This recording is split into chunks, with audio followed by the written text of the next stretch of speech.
নমস্কার দর্শকবৃন্দ, বরাক নিউজে আপনাদের স্বাগত জানাচ্ছি। নিয়ে আসলাম আজকে ইম্পর্টেন্ট গুরুত্বপূর্ণ কয়েকটি খবর। ভিডিওটিতে আগে যাওয়ার আগে আপনাদেরকে অনুরোধ করছি দর্শকবৃন্দ, বরাক নিউজকে দয়া করে সাবস্ক্রাইব করে পাশে বেল আইকনটা ক্লিক করে ফেসবুক পেজটাকেও ফলো করে রাখবেন, যাতে যখনই আমরা ভিডিও আপলোড করি সবার আগে নোটিফিকেশন আপনার কাছে যায়।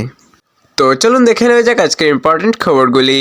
শিলচরে পরিচ্ছন্নতা ও জনস্বাস্থ্যের সঙ্গে ক্যান্সার সচেতনতা যুক্ত করে বিশেষ কর্মসূচির আয়োজন করা হয়েছে।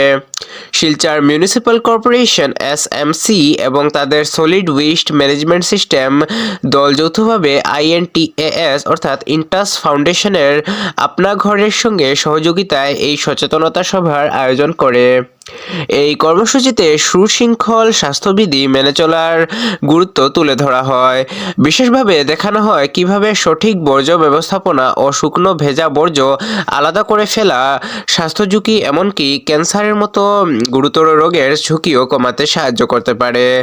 অংশগ্রহণকারীদের ওয়েস্ট টু ওয়েলথ ধারণার অধীনে অভিনব পুনর্ব্যবহার পদ্ধতি সম্পর্কেও অবহিত করা হয়, যা সাম্প্রদায়িক ভিত্তি ও সৃজনশীল কর্মকাণ্ডে কাজে লাগানো যেতে পারে। অনুষ্ঠানে ইন্টাস ফাউন্ডেশনের কর্মীরা বক্তব্য রাখেন এবং অঞ্চলে ক্যান্সার রোগীদের সহায়তায় তাদের অঙ্গীকার পুনর্ব্যক্ত করেন। আয়োজকরা জানান, টেকসই স্বচ্ছতা অভিযানই একটি পরিষ্কার ও সুস্থ শিলচর গড়ার মূল চাবিকাঠি। শিলচরে প্রথম 5তলা হোটেল স্থাপনের ঘোষণা করা হয়েছে।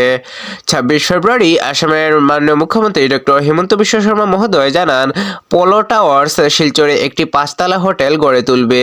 এই প্রকল্পটি ইতিমধ্যেই রাজ্যে মন্ত্রিসভার অনুমোদন পেয়েছে।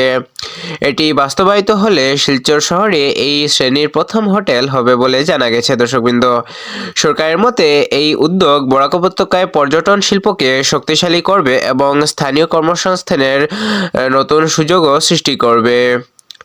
দর্শকবৃন্দ, আপনারা যদি এখনো আমাদের বরাক নিউজের ইউটিউব চ্যানেলটাকে সাবস্ক্রাইব না করে থাকেন দর্শকবৃন্দ, প্লিজ দয়া করে আমাদের বরাক নিউজের ইউটিউব চ্যানেলটাকে সাবস্ক্রাইব করে রাখুন এবং পাশে বেল আইকনটাকে বাজিয়ে দিন এবং আমাদের বরাক নিউজের ফেসবুক পেজটাকে ফলো করে রাখুন, যাতে যখনই আমরা ভিডিও আপলোড করি সবার আগে নোটিফিকেশন আপনার কাছে যায়। দর্শকবৃন্দ, শিলচরে এক অজ্ঞাত পরিচয় যুবককে রক্তাক্ত অবস্থায় উদ্ধার ঘিরে চাঞ্চল্য ছড়িয়েছে। বৃহস্পতিবার গভীর রাতে নেতাজি পল্লী লেন চেনকুড়ি রোড এলাকায় তাকে পড়ে থাকতে দেখা যায়। স্থানীয়দের নজরে আসার পর আহত যুবককে দ্রুত শিলচর মেডিকেল কলেজ এবং হাসপাতালে নিয়ে যাওয়া হয়। ঘটনার তদন্ত শুরু করেছে পুলিশ। এখনো পর্যন্ত এই যুবকের পরিচয় জানা যায়নি। কিভাবে তিনি আহত হলেন তা খতিয়ে দেখা হচ্ছে বলে পুলিশ সূত্রে জানা গেছে। দর্শকবৃন্দ, শিশু বিবাহ রোধে সচেতনতা গড়ে তুলতে শিলচরে বালবিবাহ মুক্তিরথ এর সূচনা করা হয়েছে। সোমবার নরসিংতলা ময়দান থেকে এই প্রচার অভিযানের আনুষ্ঠানিক উদ্বোধন করেন রাজ্যসভা সাংসদ কনাদ পুরকায়স্থ। এই উদ্যোগের মূল লক্ষ্য হল শিশুদের অধিকার রক্ষা এবং শিশু বিবাহের বিরুদ্ধে ব্যাপক জনসচেতনতা সৃষ্টি করা। বিভিন্ন এলাকায় ঘুরে ঘুরে প্রচার চালিয়ে সাধারণ মানুষের মধ্যে আইন ও সামাজিক দায়িত্ব সম্পর্কে ধারণা জোরদার করা হবে। এই কর্মসূচি বাস্তবায়ন করছে কাছাড় ভিত্তিক স্বেচ্ছাসেবী সংস্থা উডিচি। অনুষ্ঠানে দক্ষিণ আসামের রেঞ্জার ডিআইজি জয়শ্রী খেরসা,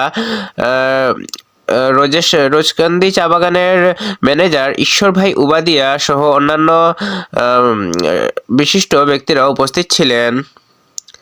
শিলচরের কাছাড় ডিস্ট্রিক্ট বার অ্যাসোসিয়েশন তাদের 150 বছর পূর্তি উদযাপন সমাপ্ত করেছে। শুক্রবার সংগঠনের নিজস্ব প্রাঙ্গণে আয়োজিত সমাপনী অনুষ্ঠানের প্রধান আকর্ষণ ছিল স্মারক গ্রন্থের উন্মোচন। এই স্মারক উন্মোচন করেন মাননীয় মন্ত্রী শ্রী কৌশিক রায় মহোদয়।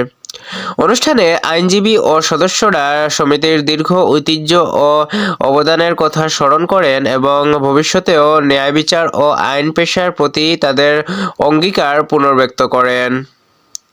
তো এগুলো ছিল আজকে ইম্পর্টেন্ট এবং গুরুত্বপূর্ণ খবর। দর্শকবৃন্দ, এগুলোর মধ্যে আপনার সবচেয়ে বেশি গুরুত্বপূর্ণ বলে কোনটা মনে হয়েছে কমেন্টে নিশ্চয়ই জানাবেন এবং ভিডিওটিকে লাইক করে দেবেন এবং ভিডিওটি শেয়ার করে দেবেন আপনার কাছের মানুষজনদের কাছে। দেখা হচ্ছে আগামীকাল আরেকটি ভিডিওতে।